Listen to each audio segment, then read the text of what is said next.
Okay? So we do have some special cases to square roots. The square root of 0 is 0. The square root of a negative is no solution. The square root of, for example, 100, what would I say are my two answers? 10 and negative 10. Okay?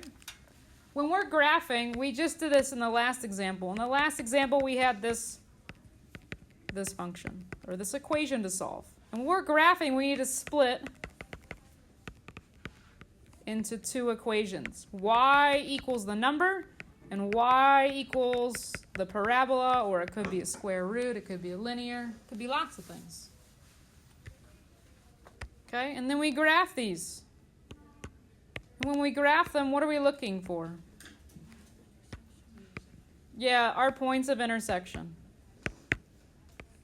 And for a parabola and a line, you'll have 2 points of intersection. Look for points of intersection. Any questions on the two methods we outlined? Okay, right now with your groups, we've got the check for understanding. There's 4 problems. I'm eventually going to call people to do them on the board. It's important that we're solving for x.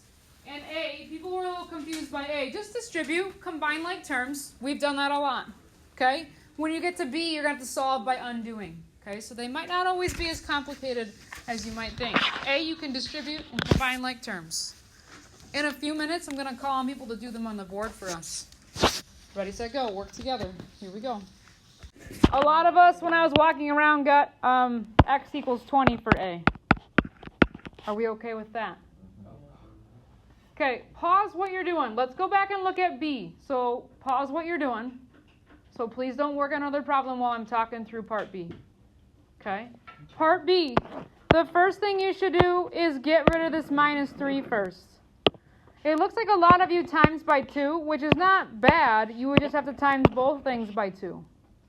Okay? So to avoid that problem, I'm going to add 3 to both sides first. I have the square root of x minus 6 over 2, and now it equals 5. Now I can times both sides by 2 to undo that division.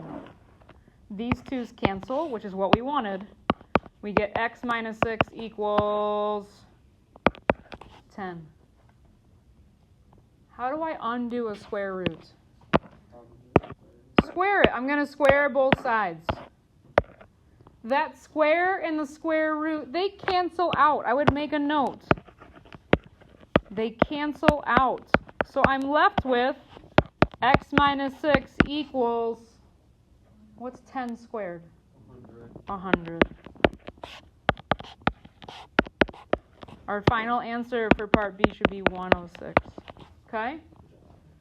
Use this same idea to start C. I'll let you keep working on C.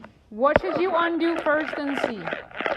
Plus 10 to both sides. Good. I'll give you another couple minutes. We are going to call on people to do these on the board. No, it's negative 7.